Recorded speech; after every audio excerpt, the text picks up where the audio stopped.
Just ahead, my discussion with Kate Kincaid about psychedelics and the birthing process. Our producer Matthew discusses microdosing with plant medicine guide and teacher Lane Carlson. Dr. Tyler Kjorvestad stops by our studio to share his thoughts on psychedelic psychiatry. And we speak with photographer, healing arts practitioner, and Reiki master Samantha Levy of FAIR. Welcome in, family. I'm Autumn Tribbitt, and this is Spotlight in Focus.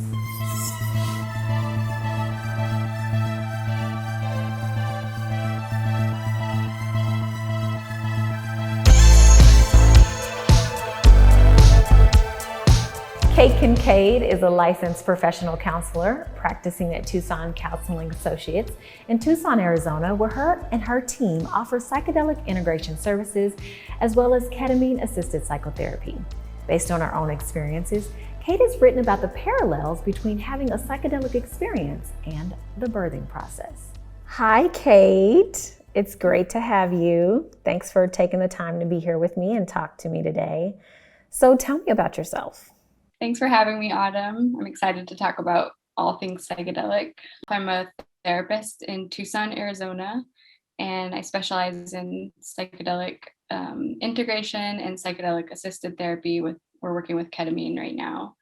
And then one of the reasons we got connected was because of my interest in microdosing and motherhood. And I read your piece about the psychedelic journey and experience being similar to birth, labor, delivery. Tell me about how you came to that idea and wrote that piece. Well, so I had my baby 21 months ago now. So it's my first and only baby, and I was prepping for birth, and I think my midwife told me that it would be psychedelic, and she didn't even really know that I was into psychedelics. And so that really clicked for me. And then I started seeing it as, I know how to prepare for psychedelic experiences. I know how to be in ceremony. And so I can look at my birth as an upcoming ceremony. And so that was sort of where it started. And then just like most psychedelic experiences I've had too, it took me in places I did not expect to go, even though I had intentions and pretty much strict attachment. I had some attachments to how it was going to go, and it went completely the opposite. And so processing it was a lot, and it took a long time to integrate that experience. And so that felt familiar to a lot of psychedelic experiences. So for someone who, like you said, you were already into psychedelics and plant medicine, for someone who has not had that experience, how would you, explain the psychedelic nature of giving birth to someone who hasn't had that experience? And also for someone who's in the hospital setting? That's a really good question. And I find myself doing a little bit of that now. So now in my practice, I kind of focus on working with people that are pregnant and then people that are processing birth stories, and in whether they're interested in psychedelics or not, I kind of bring a psychedelic worldview to those experiences. But I would just say just kind of the hallmarks of psychedelic experiences are just this oneness, time is altered. So that's a common experience in birth. You have no idea how long you've been laboring or when the baby's coming, and so kind of just releasing attachment to being on a timetable, or you're just on your own body's timetable. Well, you talked about the stages, in the article, and I think that was really, for me, really helpful to sort of guide through. Again, I matched it up to my own birthing experience, and I was like, oh my gosh, that's right.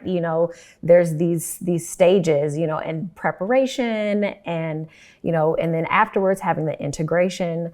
I think that was really, really amazing. And I feel like, this language is really important to introduce to mothers who maybe haven't had a psychedelic experience, because I think even if you haven't had the experience with plant medicine, you can understand the language that goes along with the psychedelic journey.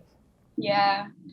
Yeah, and I think like those stages were so helpful for me. I read there's an article that I linked in that article that by a midwife who's attended many births, and she kind of broke down these stages, and it was so helpful to have a guide. So even though you're going to be on a different journey, you're going to be on different timetables, like there are some predictable markers or guides that you can check in with a guide, like a midwife or whoever's attending the birth can kind of help keep the time and let you know, like, oh, this is what's next, or here you're done with this part, or just like people feel lost. And so it's helpful to know that many people have journeyed this before and there are some predictable phases. Kate describes Tucson Counseling Associates as an anti-oppressive outpatient psychotherapy clinic. We spoke about exactly what that means to her and how it appears in their practice. I noticed that you describe your clinic as an anti-oppressive outpatient psychotherapy clinic. So what does that mean exactly? And how would someone who needs you, who needs your services, how would they know to look for that?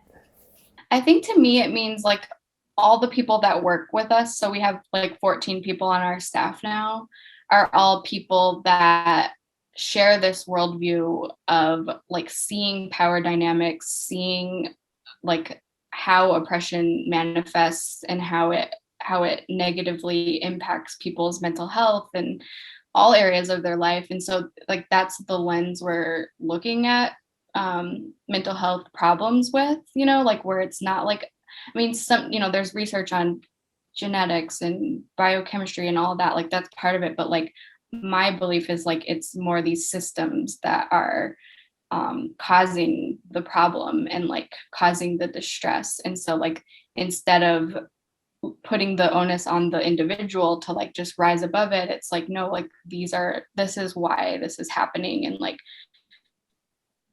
but then it's like, well, the solutions, like we have to like work collectively to like, undo some of these power structures. But just like that's validating, I think, to people, like where it's not like there's something wrong with you as an individual. It's like there's something wrong with the system that we're in. So I think that's how I would define it.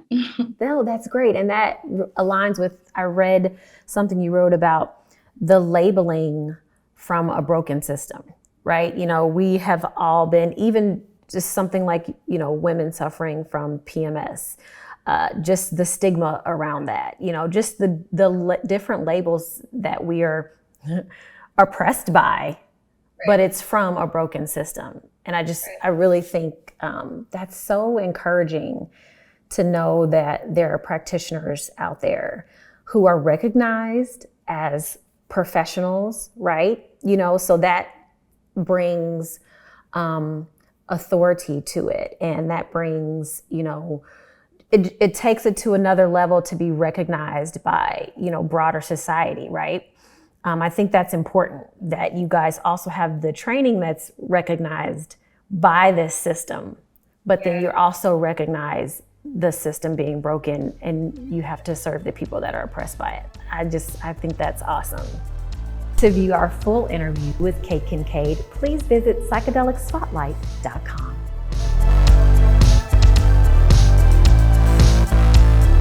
Microdosing is in the zeitgeist. Lane Carlson is a self-described truth seeker and an explorer of medicines and practices that are helping people heal. I spoke with Lane about just what it means to microdose and how the microdosing of certain psychedelic substances can provide relief for a number of issues. Lane, thank you for joining me today. It's awesome to be here with you. Absolutely. Thanks for having me on. Absolutely. How would you describe yourself and what you do to somebody who has no familiarity with Lane Carlson or your website or your body of work? Sure. You could say Lane Carlson, I'm a medicine guide. So basically people will come to me with issues or they're looking for new changes in their life, and I help guide them. And medicine can be a variety of different things, talking, getting into community, breath work, meditation, or actually recommending different medicines from the jungle. For instance, Kambo or ayahuasca, psilocybin, which is a big popular one right now. So helping guide people to living their most authentic self through natural ways of healing. And when people come to you, are they coming to you first? Are they coming to you later in their experience and looking for something that will help them along the way to better health? Are they coming to you after trying lots of other options? Where are you finding people? I'm finding I actually work with a couple doctors now so once people have gone to a certain point, I think specifically here in the US, there's over 150 million on some type of prescription medication where prescription has failed them and they've maybe tried other avenues and they've heard about plant medicine or they've heard about breath work and meditation. That's when they're being recommended to me. I would say it's been half and half. There's also those that have already been seeking. They're already the seekers out there. And they've maybe tried, let's say, mushrooms in the past, or they've tried LSD, but they've never tried it in a ceremonial sense. And so they'll come to me for more assistance in that way. And I also work with people now. There's this big revolution in people doing psychedelics, but the big part of it is the integration. How are you actually applying this new tool or this new learning to your life? It's like going to the greatest Tony Robbins, experience or workshop, but then not actually applying the tools to your life. So that's what I'm getting a lot of recently. So how can a person determine whether or not psychedelic medicine may be right for them? Lane and I talked about mood, the fluctuation of our states of mind, and how the world affects our mental health in the short and long term. So your first experience with psychedelics, with psilocybin in particular, it sounds like that was what it was, your first time with psychedelics. So you weren't doing it specifically to have an experience that was a medical or seeing it as medicine. You were doing it as a communal experience, something new, something novel with people that you trusted. Right. Yeah, that was it. And I think a lot of people will start at that in that wave of it's more of a recreational, or it's I want to experience this. I've heard so many great things about it. I want to try this. Once you experience it, you feel what it's like. It's that experiential learning of what this medicine does for you. And you quickly saw ways that the plant medicine could apply towards pre-existing conditions in your own life, hearkening back to when you were first diagnosed with something that clinicians are calling depression. Yeah. And by the way, that was 20 years ago. So people weren't really talking about psilocybin as an aid for depression. There was anecdotal reports. And so I knew that it affected me and I felt great, but there wasn't enough studies, and there still isn't enough studies around it. So the experience of microdosing is supposed to be sub-perceptual. Is that the way that you refer to it? Where it's happening, the benefit is occurring, but you're not having an experience that's taking you out of your regular waking reality. Yeah, that's exactly what it's meant to be. Microdose is supposed to be able to take care of everyday activities. We don't want to be laid out for 4 hours. That's not what this is about. Yeah. Where do you think people are turning to find inspiration and build a mentality that their well-being is worth fortifying, is worth building up? At this time, where are people turning to find inspiration, to find new information, to help them be open to new ideas, to help them be confident in considering experimenting with something that could improve their state of wellness? Yeah, well, I think we're seeing it, with Michael Pollan's book, How to Change Your Mind. It became an immensely popular book. And that was amongst people that might be interested or respected his work and wanted to know this novice that wanted to go experiment with psychedelics and his experience on it. There's much more that people are taking the power of their health into their own hands and saying, okay, look, I get what you're trying to do. You've been taught a certain way, but now I'm going to teach and I'm going to educate. And I'm going to experience health for how I want to feel. I'm going to try something new because I've heard enough reports, and there is enough reports on this. Anecdotal or not, it's still, there's a lot of love around psychedelics. A lot of people are trying it. So that's why I feel like a lot of people are being drawn towards it. To view our full interview with Lane Carlson, please visit psychedelic-spotlight.com. So So tell us how you came to be the editor-in-chief of the Psychedelic Psychiatry. Yeah, so it kind of started out as an over lunch discussion with some of my colleagues in training, and we were talking about how there seemed to be a area of the medical literature that wasn't being addressed for psychedelics in practice of psychiatry. There's a lot of evidence from the psychopharmacology standpoint on what the mechanism is, how these drugs work. There's also a lot of case reports on when stuff goes wrong and what we see, but there hasn't been a lot in this area of what I term psychedelic psychiatry, which is the implementation and use of psychedelic and psychedelic-like substances in clinical practice. So what do you think the public perception of psychedelics in medicine is currently, and how has it changed since you've been involved?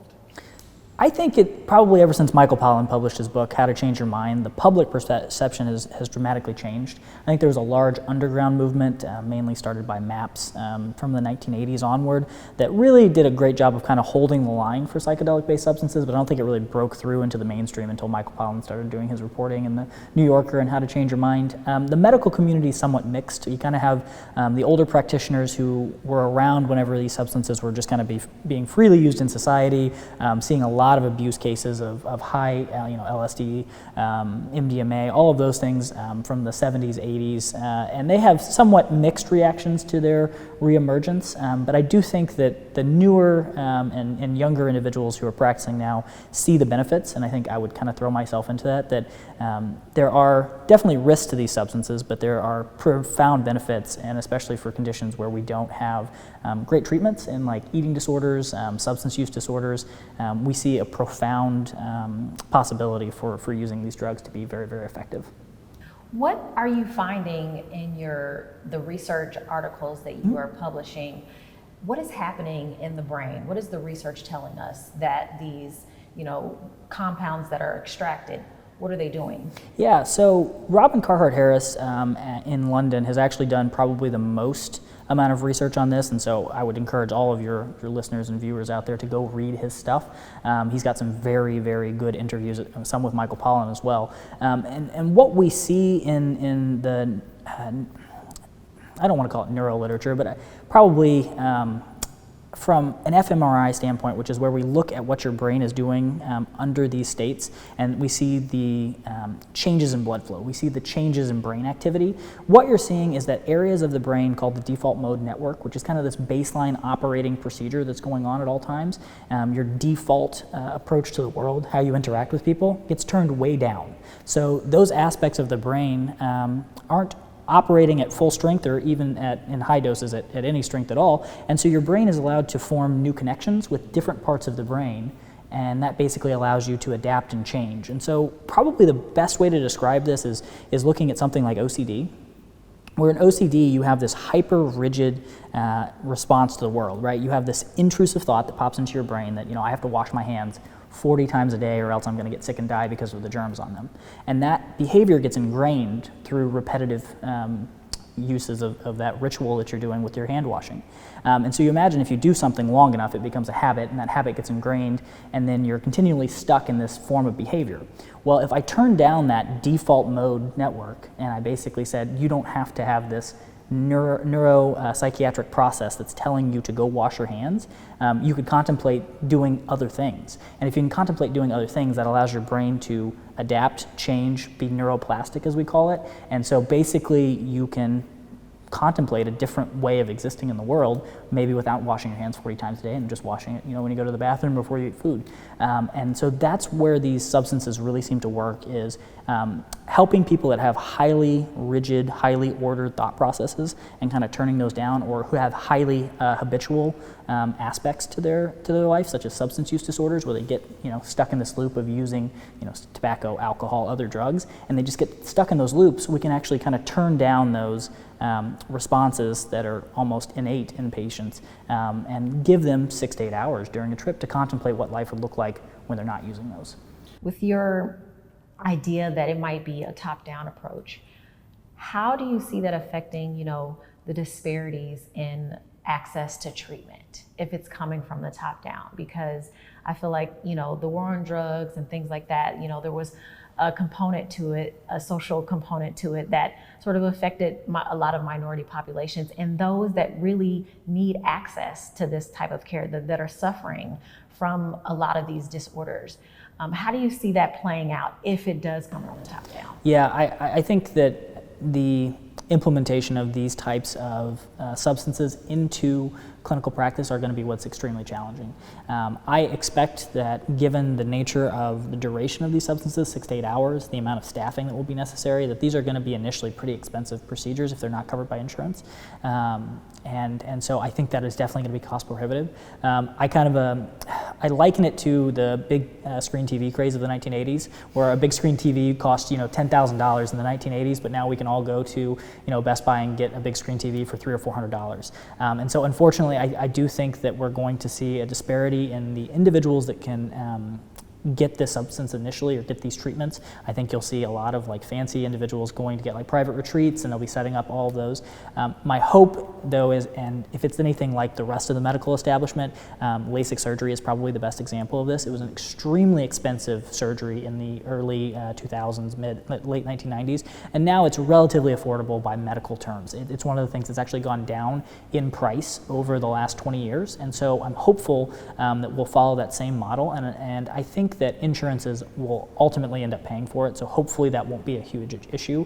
And the reason I think insurance will be more inclined to pay for it is, would you rather pay for a drug that you can take every day and risk not having a full remission, or would you rather pay for 1 or 2 psychotherapy guided or psychedelic associated psychotherapy sessions where you're administering a substance, and then about 5 to 6 psychotherapy sessions on either side of that as a one-time potential cost, or maybe a once-a-year cost. And so I think you can probably do a cost-benefit analysis that would at least average out to, hey, I'm not having to pay for medication trials, hospitalizations, and other negative health consequences from depression, anxiety. All of those have medical problems as far as heart disease, diabetes, obesity. All of those add up. And so I think in the long term, the cost benefit will be there. I think initially we're probably going to see some isolation of this to the people that can afford to pay for it. And unfortunately, that's just how new medical technologies work in general. New cancer agents, new pills, all of those start out at a very expensive price, and somebody has to pay that price. But eventually, if enough people start using it, adopting it, it becomes wide scale. And so I hope that'll be quicker than slower, but I just don't know at this time. But I do think that's how it's going to probably play out. To hear the full interview with Dr. Kjorvestad, visit psychedelicspotlight.com and visit Journal of Psychedelic Psychiatry.org. Samantha Levy is an energy healer, photographer, Reiki master, and founder of Favor, the beautiful studio and healing art space where we are filming this show. I sat down with Samantha to learn a bit more about how she's integrated psychedelics into her own practice and efforts to live a healthy and empowered life. So your experience with psychedelics and plant medicine, brought you to create this space and wanting this to be a safe space and put you in the mind to have this space. Please tell me how that happened. Yeah, so I feel like we sign up for things in this lifetime, and I have signed up for all the experiences of all the traumas and all of the things and all the work that I am honored to do and have signed up to do. And within that, I am a very much an investigative mind. So I want to know how and why and get to the root cause of certain things. And through navigating to the root cause of, say, an unhealed father wound and what that looks like, the use of psychedelics has helped me be able to get deeper than just the surface. And someone also like me who's stubborn at times, and I need something to almost hit me in the face to be able to be like, oh, okay. And then it dives deeper and deeper and deeper into that. And the use of psychedelics has definitely helped me elevate my consciousness and my awareness, and has cracked open my heart to be able to give that knowledge and wisdom, because within your wounds come wisdom. And I can then share that to my clients, because I've noticed that with the clients that do come to me, it's almost as if they are like a few steps behind me, because I've already experienced those things. So now I can help them with the same tools that I used, be able to help heal them in their journey. That's right. So in addition to being a photographer, you are also a healing arts practitioner and Reiki master. Yes. Tell me about that. It's bringing out like that childlike spirit in myself, and I've seen it in everyone else who dips into this. And my photography is kind of what I say is my 3D role, my trade. You know, it's the breadwinner, but what my passion, purpose, real life soul mission here in this lifetime is with the energy. So when you say healing arts practitioner, for those that don't know, what does that mean? What does that look like? What do you do? That is a very broad term that I have dubbed myself, because as we are on our journey to enlightenment, to our back home to ourselves, we pick up tools along the way. So Reiki is a tool. My journey with cacao is a tool. My journey with psilocybin is a tool. My journey with ayahuasca is a tool. You know, and EFT tapping, all of these things that can then be integrated within your tool belt to then be able to provide as a service to clients that come. So, you know, the healing arts, it's an art. You know, I come from the arts. So this, I feel, is also an art within our craft that we develop within ourselves and then can share. To learn more about FAIR and Samantha Levy, visit that'sfair.com.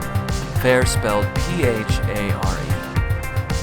So I was very grateful to have the chance to visit with Lane Carlson and learn more about his efforts to teach different healing modalities to people in his area. I think Lane's message can help inspire other people to take it upon themselves to do a little research, make connections with people maybe outside their immediate social circles, to find ways, new ways to us, maybe ancient ways to others, to pursue wellness, to empower the self and hopefully help empower the community around you. I was really grateful to chat with Kate Kincaid. You know, for anyone who's wondering about what the psychedelic experience might be like, you know, her likening it to the birthing process really spoke to me. You know, as a mother, the onset of labor and active labor and delivery, and then even afterwards integrating that experience, you know, of labor and giving birth to, you know, this creation. I just really think that was great, and I was so happy to be able to hear her describe that. I think that's really good for anybody who's interested in learning I love more. that. Yeah. That's amazing. I was really grateful to listen to Dr. Kjorvestad's talk of just in general about the clinical side of the psychedelics and the issues that are arising within the clinical studies, because you know these journeys can last from 4 to 8 hours, and who has the time to be able to like take the time to host these studies and what those could look like overall. So and it was really awesome to hear him also talk about the science, even with the brain activity and the new connections that are being made, and that I think also goes along with the integration and reconnecting your nervous system and how our bodies are supposed to operate within being able to be under this kind of medicine. We want to know what you're interested in. Email us at infocus@psychedelicspotlight.com to help us help you get the answers to the questions you may have about psychedelics.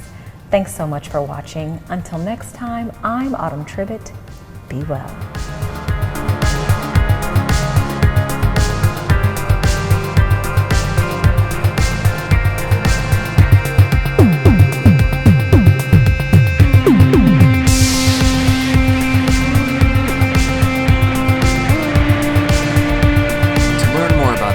Stories, visit psychedelicspotlight.com.